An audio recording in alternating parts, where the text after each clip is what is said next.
Assalamualaikum warahmatullahi wabarakatuh. Melanjutkan pembahasan kita kembali mengenai spektroskopi inframerah. Nah, jadi sebelumnya kita sudah membahas mengenai konsep dasar dari spektroskopi. Nah, ini untuk kemudian kita akan membahas tentang prinsip dasar dari spektroskopi. Salah satunya adalah inframerah.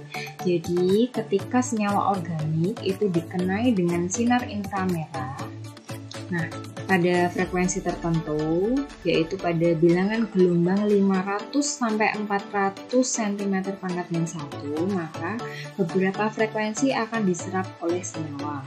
Nah, jumlah frekuensi yang melewati senyawa itu kita sebut sebagai persente atau percentage transmitting.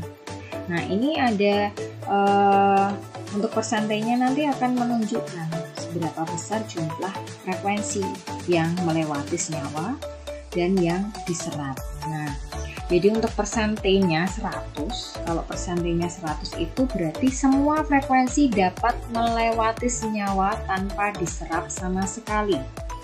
Sedangkan untuk transmitasi sebesar 5% berarti menunjukkan hampir semua frekuensi diserap oleh senyawa. Jadi yang diteruskan hanya 5%. Kalau tadi persentenya 100 berarti yang diteruskan itu 100%, maka tidak ada yang diserap sama sekali.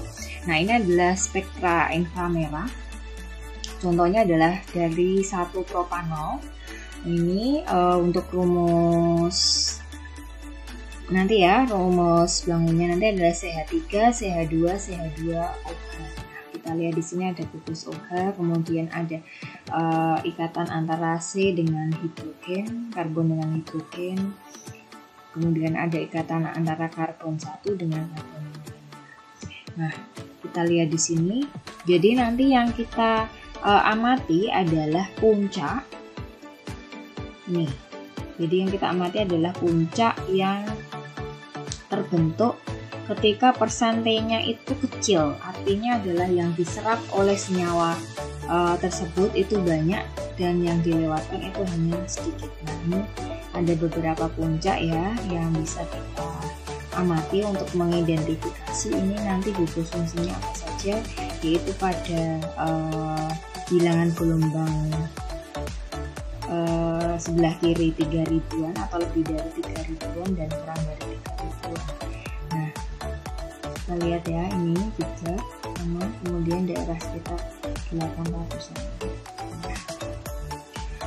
Kemudian apa sih yang menyebabkan frekuensi tersebut terserap?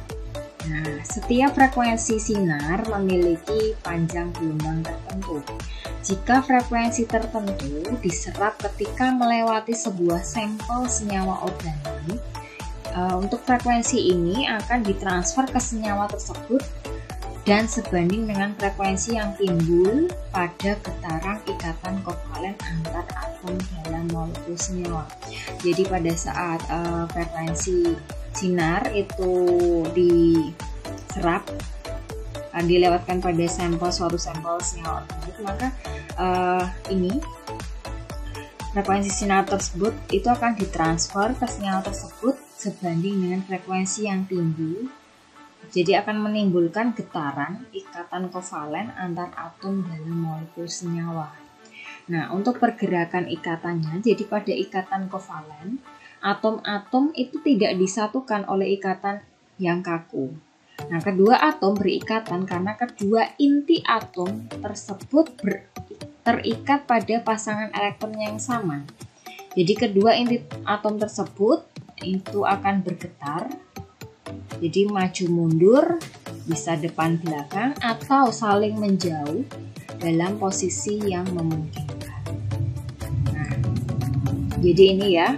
Jadi vibrationnya untuk getarannya sendiri ini bisa berbentuk stretching, jadi ikatannya melebar, atau contracting, ikatannya nanti menyempit.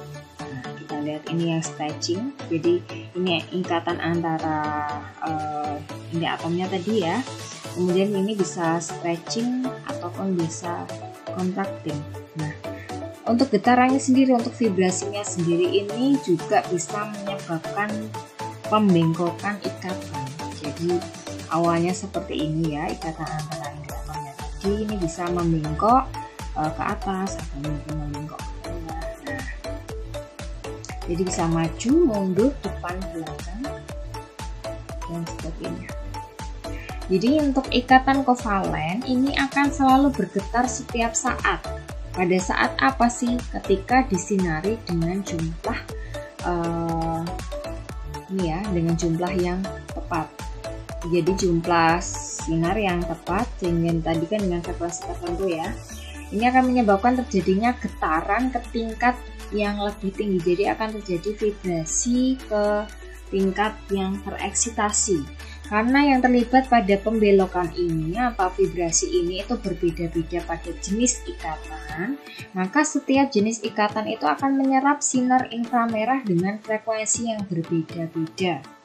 Nah, untuk membuatnya meloncat ke tingkat energi yang lebih tinggi. Jadi misalnya ada ikatan antara O dengan H, kemudian ada C dengan H, yang SP3, ada C dengan C yang SP2 dan sebagainya. Nah, itu akan menyebabkan SP2 dan sebagainya.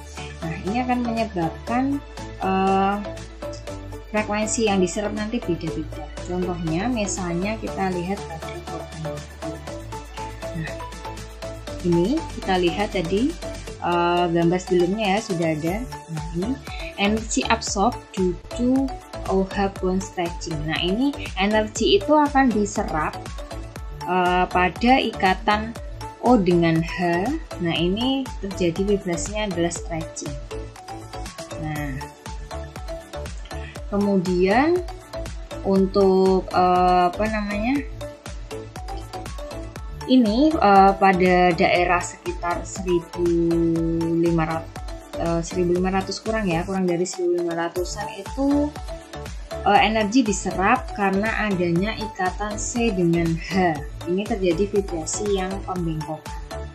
Nah, kemudian ini tadi ya pembengkokan ya, vibrasinya. Kemudian untuk yang kurang dari 3000-an kita bisa lihat di sini untuk puncaknya ya, atau peaknya ini. Nah, ini energi absorb due to CH bonding stretching. Nah, energi diserap karena adanya ikatan C dengan H. Ini akibat adanya vibrasi stretching, pelebaran tadi ya. Oke. Bagaimana sih untuk proses penyerapan energinya? Jadi jika materi itu menyerap radiasi IR, dia akan tereksitasi ke tingkat energi yang lebih tinggi.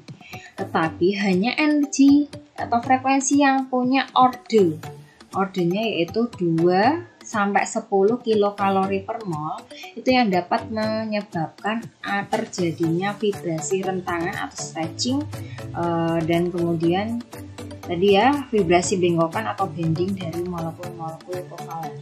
Nah, hanya molekul yang punya momen dipol yang dapat menyerap radiasi inframerah. Jadi ini nanti yang punya yang punya momen dipol, jadi untuk atom-atom yang tidak sejenis itu yang bisa menyerap radiasi inframerah.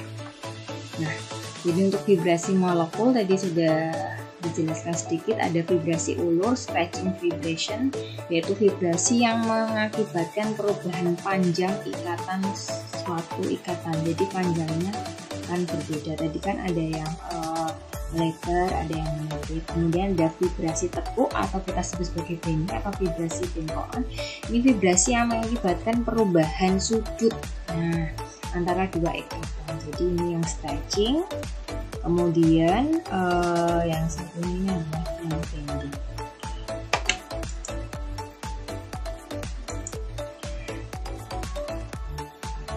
Kemudian di sini kita lihat kembali. Jadi untuk asymmetric stretching vibration occur at higher frequencies than symmetric stretching vibration. Jadi untuk vibrasi stretching Untuk yang asimetrik itu dia punya frekuensi yang lebih tinggi dibandingkan vibrasi stretching yang simetrik. Nah, jadi ini untuk symmetric stretching ya, pelebaran yang simetrik kita lihat semuanya keluar ya ini ya, berarti ini melebar. Ini kalau dibandingkan yang satunya, ini ada yang melebar, ada yang menyempit. Ini frekuensinya ternyata lebih besar yang asimetrik. Nah, untuk stretching vibration occur at higher frequency than bending vibration. Jadi untuk yang stretching, vibrasi stretching itu terjadi pada frekuensi yang lebih tinggi dibanding vibrasi bengkok. Nah, the terms sky surfing, rocking, waking, and twisting are commonly used to describe the origin of infrared bands. Jadi nanti untuk vibrasinya seperti apa itu kita kenal, nanti ada istilah sky soaring. Ini kita lihat, ini berarti nanti ini ya menyatu ya. Kemudian ada waking. Nah, kita lihat ini untuk yang sky soaring, ada waking, kemudian rocking. Nah, ini ada perbedaannya. Kemudian yang twisting, nah, ini saling menjauh untuk yang twisting. Yang rocking berarti ini searah. Nah, kemudian yang sky soaring ini seperti gunting, jadi saling mendekat. Nah, kemudian waking ini membelok ke sana. Dan jadi untuk yang sky soaring sama rocking ini in plan, dalam bidang, sedangkan yang waking and twisting ini out of plan, keluar dari bidang. Okay. Kemudian kita bisa lihat di sini untuk metil, untuk vibrasi yang simetriknya ini dia bilangan gelombangnya adalah 2872. Ini untuk gugus metil CH3. Sedangkan pada stretching yang asimetrik ini bilangan gelombangnya adalah 2962 cm/1. Kemudian ada anhidrida. Nah, kemudian ada amino dan nitro. Nah, kita perhatikan di sini bilangan gelombangnya ini lebih besar yang asymmetric stretching. Oke, mungkin itu saja untuk materi yang kedua. Semoga bermanfaat.